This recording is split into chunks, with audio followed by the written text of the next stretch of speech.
Can you talk a little louder? On February 22 of this year, an incident began when the driver of a gray sedan rolled into the back of a police officer's car while it was stopped at a red light and then drove off.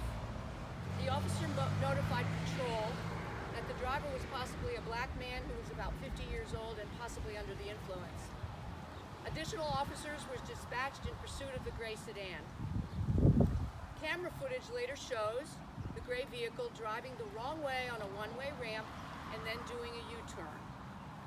Officer Kyle Ribera then came upon the vehicle about a mile away from the original incident, stopped at a dead-end road. Police body camera footage shows Officer Ribera parked behind the stopped vehicle and begin to exit the car with his gun drawn. But the car backed up slowly and hit the patrol car, causing the officer to fall back against the car. "He's ramming me," Officer Ribera shouts before exiting the vehicle again, and immediately firing more than a dozen shots into the suspect's car, shattering the back windshield.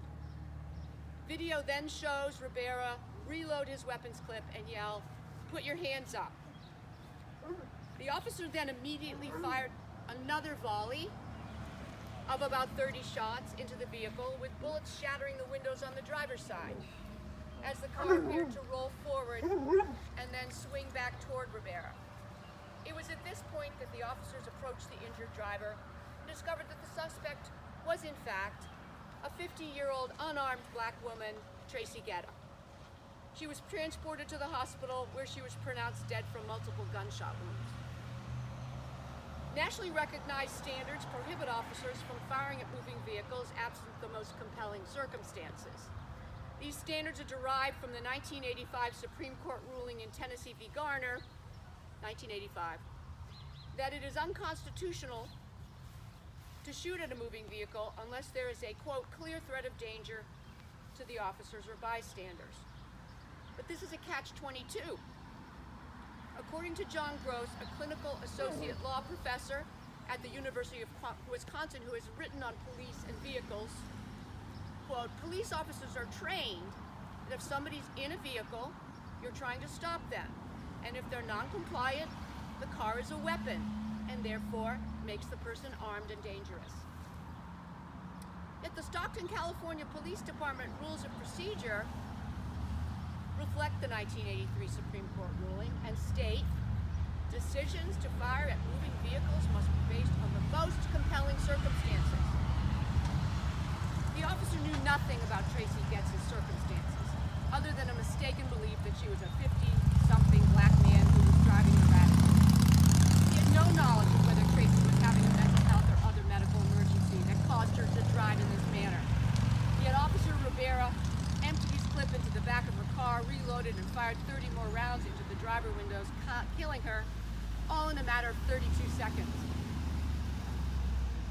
In a statement to the media, Stockton Police said a multi-agency investigation into the incident is underway and will require a final review by the District Attorney's Office.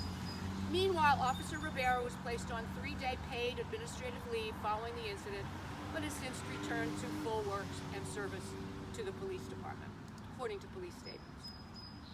Tracy was a retired child care provider who volunteered as a crossing guard at local schools. She had no criminal record. Her family still does not know what caused her to behave in that manner on that day, and Stockton officials have offered no further explanation of her condition. Her family says that it was out of character for her to act erratically and inconceivable that she would act aggressively toward police or even engage with them. Tracy's daughter, Tracy Gaeta, remembered her as a loving, caring mother and grandmother who always knew how to put a smile on your face. "My mom was an outgoing social butterfly," Tracy's son Alex remembers. He also remembers his mother as a warm-hearted and kind soul who always saw the light in others. Alex said, "I am so distraught and beside myself, trying to understand why such a violent, excessive use of force was used to handle this situation. I just want justice for my mother." We're going to kneel in honor of Tracy Gaeta, and I'll do the timing for 9 minutes and 29 seconds.